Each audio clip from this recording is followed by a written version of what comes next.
Steve Carlson, candidate for U.S. Senate, in studio with us. Closing argument. My name's Walter Hudson, TwinCitiesNewsTalk.com.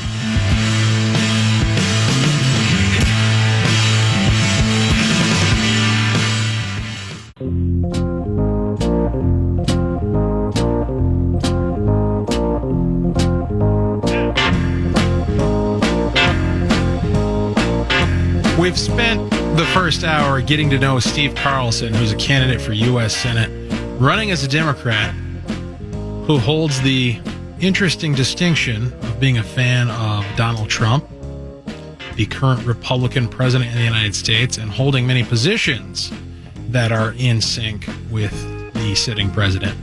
My name's Walter Hudson, Twin Cities News Talk, AM 1130, 103.5 FM. Closing argument. We stream on TwinCitiesNewsTalk.com and your iHeartRadio app. We're here 9 to 11 weeknights. Appreciate you joining us. 651-989-5855 is the number to contribute to the program.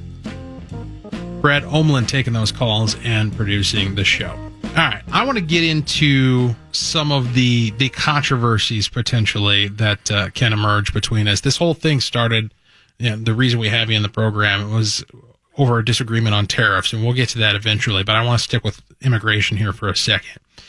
And I want to throw a couple of premises at you and see how you respond to them. The first one is, regarding the issue of the border itself. We commonly hear it described in the debate about illegal immigration. We commonly hear language that describes the border, like the existence of the border, as being dependent upon enforcement of immigration law. You'll hear terms like, the border means something. And Trump said this during the campaign.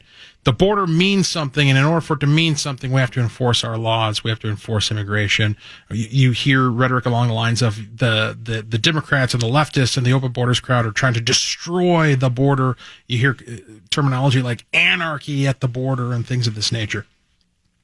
We have all kinds of political borders within the United States of America. There are borders between municipalities, cities, counties, political districts, school districts, legislative districts. And people cross these borders, these lines on maps, every day, all the time, without chaos, without anarchy.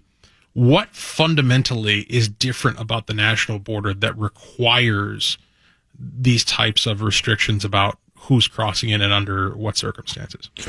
So I guess you're distinguishing not between the four sides of our national borders, but between national borders and other kinds of borders? What's special about a national border that requires control over how and when it's crossed?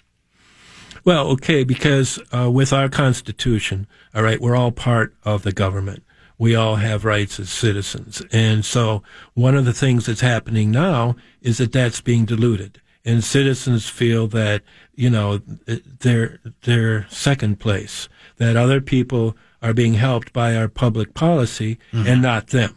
And, people say, well, this is, the country was based on immigrants, it's made up of immigrants, right, but it's made up of citizens. And there are a lot of people who see this and say, wait a minute, it's not made up of immigrants. They might once have been immigrants, but now they're citizens. And if you want to be a citizen, you should go through the proper process, because citizens are important, because the society's important. We have voting. The voting rights you have non-citizens, they're trying to vote in certain elections like educational school board or something like this. There may be a role, a role that the citizens can do in these places, but it should reside with the citizens to make the decisions to govern the country, and then we can expand that to other people. Now, at the border, the open border policy, it truly does destroy the border. I saw somebody was arguing with me online over the weekend that it's just everybody is kind of. I think it was supposed to be a libertarian argument. A person has absolute right to cross the border whenever he wants. Well, if that was true, then we could have the people that you're fleeing for your asylum, Right. they can They cross could the chase border. you. Yeah, How can we stop them? So there wouldn't be any asylum. It would be blown out of the water. So asylum and all of these other compassionate policies and great programs that our country is based on, they have to be based on citizens. In Minnesota, we used to have white citizens was in our Constitution. It had to be removed after the Civil War, but the circumstances were the Indians, the Ojibwe and the Dakota, weren't allowed to vote. They were seen as having their own sovereign nations, and so that was put in there. And so from the very beginning, in our naturalization, we had to control who was creating this great country. And then other people could. Isn't there a distinction, however, even historically, between the process of naturalization and immigration? Because it occurs to me, and perhaps I just don't know my history well enough, but it occurs to me that the concept of heavy immigration restrictions and monitoring the border was not a founding concept of the United States. That naturalization, which is the process by which somebody becomes a citizen, was, of course, and properly should be, I think. That's where the right to vote comes into play, and the privileges that come with citizenship and what have you.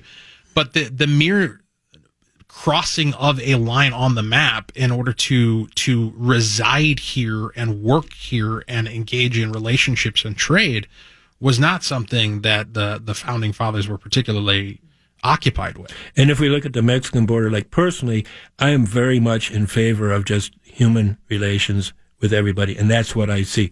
My grandfather Over a wall. My grandfather. Well, a wall doesn't need to separate. It can protect assets that are of common value to everybody. I mean, we got four walls around this room. You would, you would compare. So you would compare it. This is what I'm hearing, and you tell me if I'm wrong. You would compare it to like a fence between neighbors, right? Where just if I erect a fence on my property line, it's not because I hate my neighbor. Exactly. It's just because I want to be able to delineate between what's mine and what's his. Well, even more to the point is so each of you can have your own private property, and that's what our society is based on. Now, I think one of the problems that's happening now is people do get upset about the employment situation. And so a lot of our people, obviously, they like to have these people come in and work. And Trump, from the very beginning, has said, I'm going to let all the good people come back. And he got trouble from Ted Cruz about that. Things have evolved, but he recognizes the contributions that the immigrants make, even the illegal immigrants. And this is a good thing. But we've got to secure that border because that's not going to work. Farmer Jones having someone pick his crop at a certain time on the season is great, but it's not going to work if we keep having people flooding across that because they're not picking the crops for Farmer Jones and they're just trying to get a better life, which we want. I think they could have a better life in Mexico. They should. And that's what I'm saying. My goal, and I've had this since 2010, is the first thing that I addressed was the Arizona situation and the border wall. And it is this, that everybody is a human being and has to make a living and has to make it pay. They got to get a job and they make it pay. All of us, from whatever country. However, what Trump is saying, and I agree, is, and Congress has agreed, is we need to secure the border.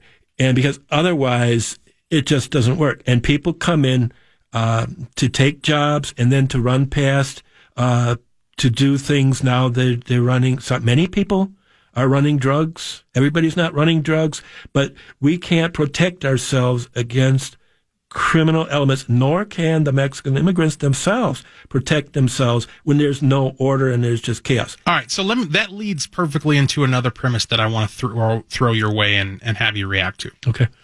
I have this sense, and it's admittedly